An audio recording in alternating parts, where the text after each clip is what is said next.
Seguimos con Alejandro Furas, quien es el director técnico de Latin NCAP.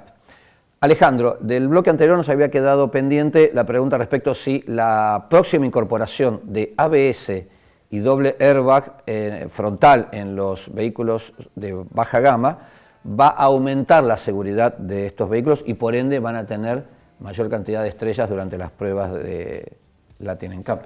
Bien, solo el airbag no es la solución y solo el ABS tampoco.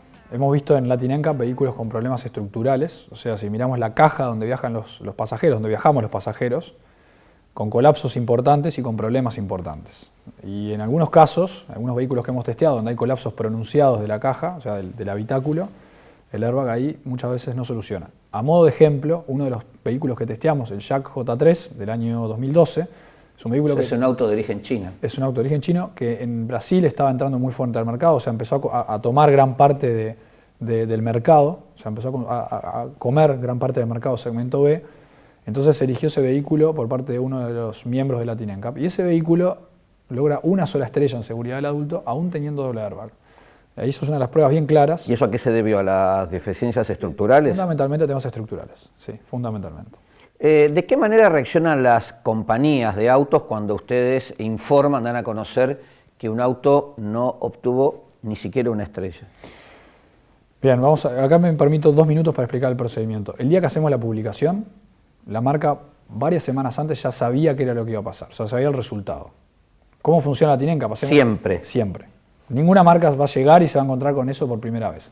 Que no se entere el representante local es un tema interno de las marcas, un problema de comunicación. Pero la marca, nuestro contacto oficial con la marca, con la casa matriz, sabía por lo menos varias semanas antes. Con la casa matriz, digamos, en Europa o en Estados Unidos. La casa matriz, Japón, Europa, Estados Okay. Unidos, donde esté.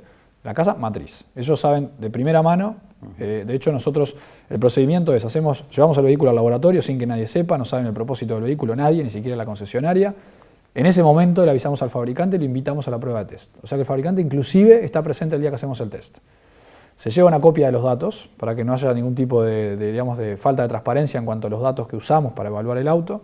Hacemos un informe que lleva un resultado final, se le envía ese informe al fabricante y se le da un periodo de unas semanas para poder reunirnos y hablar sobre esos resultados.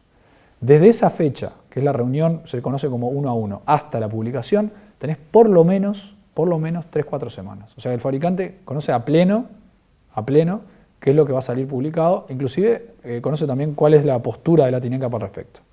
Entonces, las reacciones que hubo en general fueron reacciones muy buenas de algunas y también reacciones de indiferencia de otras. ¿La seguridad es enemigo de un auto económico? No tiene por qué. Nosotros testeamos en esta fase anterior el Celerio, el Suzuki Celerio, que si bien no está en todos los mercados, es un vehículo, un city car, es un vehículo de un costo bastante bajo y es un vehículo que ha llegado a obtener 4 estrellas. El caso de Etios es el otro ejemplo. Pero vamos a algo más macro. Miremos lo que pasa en Europa. En Europa, si tú miras los costos de un vehículo idéntico, algo que se vende en América Latina, estoy hablando de idéntico modelo, y lo buscas en la versión más básica en América Latina y en Europa, hay una diferencia muy pronunciada en seguridad, en equipamiento básico, y también hay una diferencia pronunciada en precio. ¿Y por qué se da eso? Olvídate del precio, porque hay impuestos, hay valor dólar, olvídate del precio. El componente de seguridad, ¿por qué es diferente? En Europa hay requerimientos. En Europa hay requerimientos de los gobiernos, por un lado, y hay requerimientos también del mercado propiamente dicho. Las marcas, cumplir con una reglamentación de gobierno no te asegura un 5 estrellas. El 5 estrellas está muy por encima de los requerimientos que hay en el gobierno. Pero en Europa, para una marca, obtener menos de 5 estrellas en Euro NCAP es una humillación prácticamente. Y lo ven como algo negativo. Entonces ya ese es el primer porque saben que la gente exige que el vehículo tenga alto nivel de seguridad. Exacto. No solo eso, sino que en algunos mercados, el caso de Australia, el propio gobierno tiene la pauta de que no compra vehículos que tengan menos de 4 estrellas. Para su flota, o sea, los vehículos cautivos. ¿Qué pasa con los gobiernos en América Latina? ¿Cuál es la recepción respecto de este tipo de ensayos? Ha sido de algunos gobiernos, hemos tenido acercamientos, nos han pedido para poder encontrarnos, para poder intercambiar ideas. Latin NCAP, aclaro que desde que empezamos, los gobiernos, antes de salir a publicar, antes de salir a anunciar Latin NCAP, los gobiernos ya sabían que existíamos, nos reunimos con los gobiernos más importantes de América Latina y tenían conocimiento del programa. No de los resultados, pero sí conocimiento del programa. Bueno, pero ¿y cuál es más allá de tener conocimiento? ¿Han tomado algún tipo de acción con las empresas que producen este tipo de autos para poder elevar los niveles de seguridad? Se han reunido, digamos, lo que han hecho los gobiernos es de preguntarnos qué es lo que hay que hacer para que no sucedan más vehículos de una estrella y cero estrella. Eso es la pregunta básica. Nosotros damos la recomendación global, que es la recomendación de normas técnicas de las Naciones Unidas.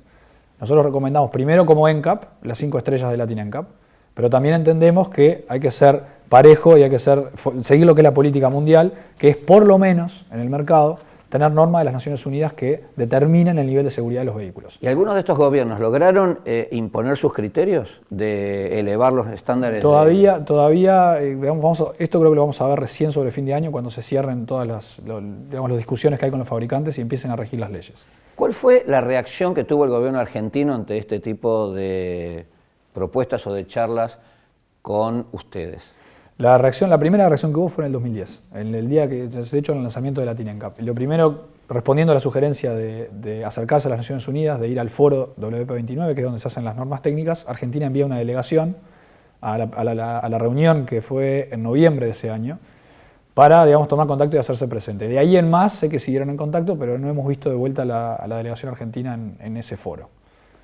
Sin embargo, ustedes el año pasado, la fase 3, la presentaron en Argentina en las instalaciones del INTI, Instituto Nacional de Tecnología Industrial.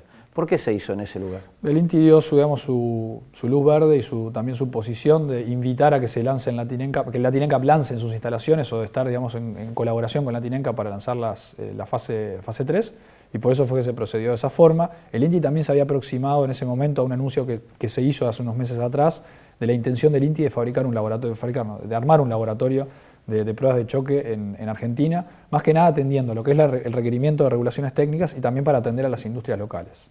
¿Y en qué proceso se encuentra el desarrollo de ese laboratorio? Sabemos lo mismo que saben ustedes por la prensa pública. Nada.